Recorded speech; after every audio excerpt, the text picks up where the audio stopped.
2 years ago, they were champs. Last year, they got pretty close, but were slammed by Miami. And now the question is, will Ohio State return to glory?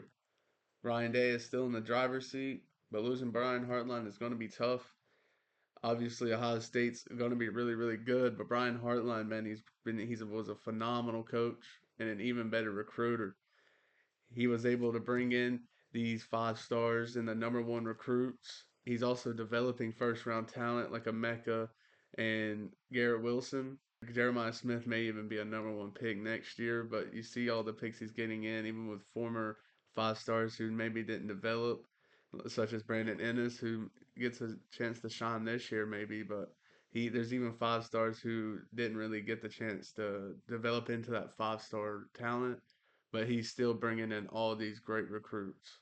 And now he's gone, and I'm just not a fan of Arthur Smith. Arthur Smith is my biggest worry for the Buckeyes this year. After the Titans, Arthur has been pretty mid, let's be honest. He's had a top 20 offense once. He's ranked pretty high in rushing, but overall offense just hasn't been there. I feel like he's this old school offensive play caller, and you got this modern style team who can make these flashy plays and such like this, and I'm worried that they're bringing in a lackluster play caller, old school, and just trying to bring like a more vanilla coach when this team should be hard hitting and blow the top off a lot. And we'll get into the notable players leaving now before we talk about the offense, defense, and players coming in. Carnell Tate leaving. That's a big loss at receiver. He was like the wide receiver two for the past couple years, or wide receiver two, wide receiver three, especially with the Mecca there. But he was still always a solid option for the past 2 years, stepping into a bigger role last year, and now he's going to be stepping into a bigger role on the Titans. I think he's going to thrive in it.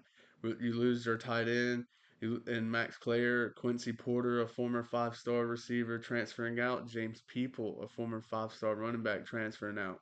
And now getting to the defense, this is where Ohio State took a toll. It's not too much you're losing this much star talent on defense in a year. I mean, it's actually insane. You have 3 top 11 picks in Caleb Downs, Arvell Reese, and Sonny Styles. Absolute, that's loads of talent just in 3 players right there. Those 3 players have as much talent as a lot of defenses in college football just by itself.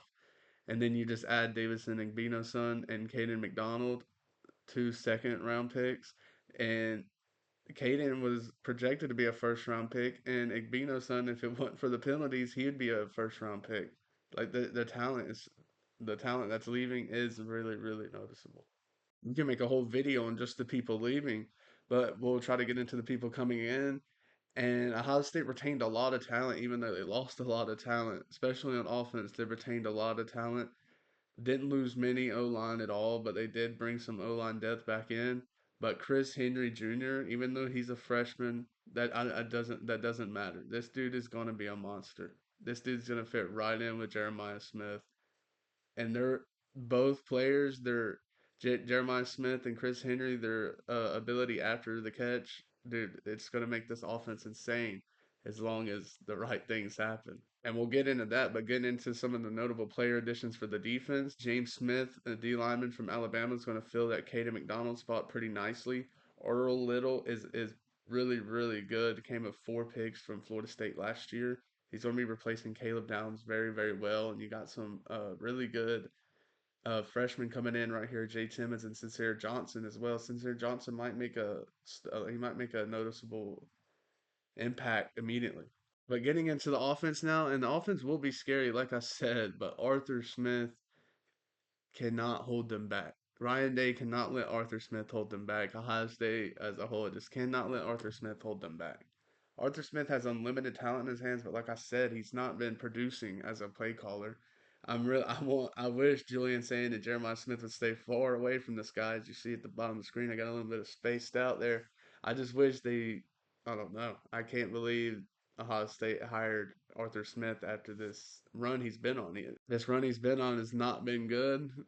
He's top 20 offense once. Yes, the rushing numbers are there, but as overall offense, and especially, yeah, you can run the ball, but now we have Julian Sand, Jeremiah Smith, Chris Henry Jr., Kyle Parker, whoever else. They need to be getting the ball. and I don't want to be pure screen passes or just these short, quick passes Arthur Smith likes to do. I know one of the biggest reasons Ohio State lost the game last year in the champion or in the against Miami in the playoffs was Julian Sands pick six, but you just have to trust him to get the ball to JJ and Chris Henry. I mean, he was one of the most efficient passers last year, one of the most accurate passers last year. So you just have to trust him. And this is only his second year starting. I see a really big year from Sand. And Bo Jackson will thrive with Arthur Smith. Don't get me wrong, him and Jacoby Jackson are gonna have really, really good years, but don't abuse it like I'm saying. Please don't just be too run heavy. Especially with the talent you got at receiver, don't be too run heavy. But Ohio State's defense is almost always elite and will be again this year. The draft took a lot of the defense, but they still retain really, really good talent, good young talent. They have young and upcoming stars that will get the chance to shine, like Devin Sanchez and Zion Grady. Zion Grady's going to have a chance to shine this year, coming off the edge. Devin Sanchez is going to be a part of one of the best cornerback duos in college football this year with him and Jermaine Matthews.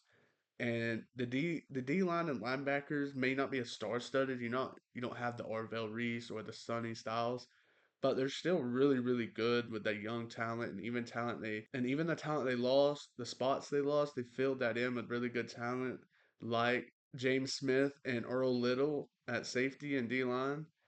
And dude, this DB group is going to be scary. This DB group is going to be really, really scary. They're deep at cornerback, safety, whatever it is. They're deep and they're really good at each position. They have really good players at each position. And as far as the D line and linebacker group, I mean, I have no reason to fear they're going to be, you know, I have no reason to fear they're not going to be good because they're always good. They always have some talent that breaks out. And Ohio State not having a good front seven just don't even sound right. Like they're gonna have a good front seven, and they're gonna have some breakout players. You're gonna hear of some dude boosting his draft stock like crazy this year, or a sophomore this year that's gonna be we're gonna be looking at next year.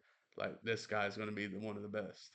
That's just how it always is for Ohio State's defense. Every year you're having a breakout lineman, linebacker, something. But the DB group is going to be the main focal point because they're going to be crazy. Ohio State surprisingly has a tough schedule. I think this has to do with just the Big Ten getting overall stronger as a whole. Everything about them. I mean, you got the reason I say this is even Illinois is a team you got to watch out for. Illinois is not a walkover anymore. Iowa is gonna be scary playing at Iowa, but starting off the year, you got to play at Texas week 2, then play the Illinois Iowa back to back, and then you got a break at Maryland, but then you have to come and play Indiana, USC, and Oregon back to back to back. And two of those are away. You got to go play at Indiana and at Southern Cal before you come home and play Oregon, which that's gonna be tough.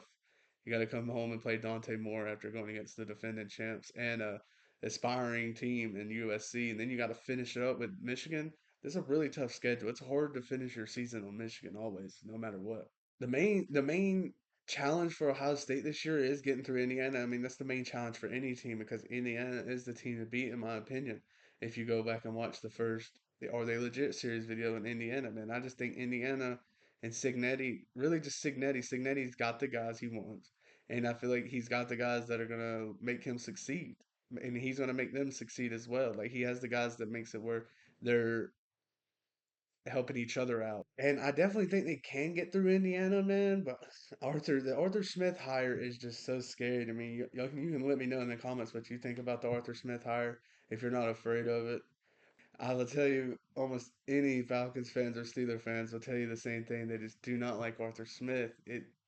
And I just don't like him going to this explosive offense. It's scary. I don't know if they'll get through Indiana. I don't know. But if you like the video, please like and subscribe. I think we're going to do Lane Kiffin and LSU next. Try to go with an SEC team next, one that hasn't been in the playoffs recently. So we'll throw LSU in there and see what they can do. And I'll also be releasing an NFC Top 10 video coming soon.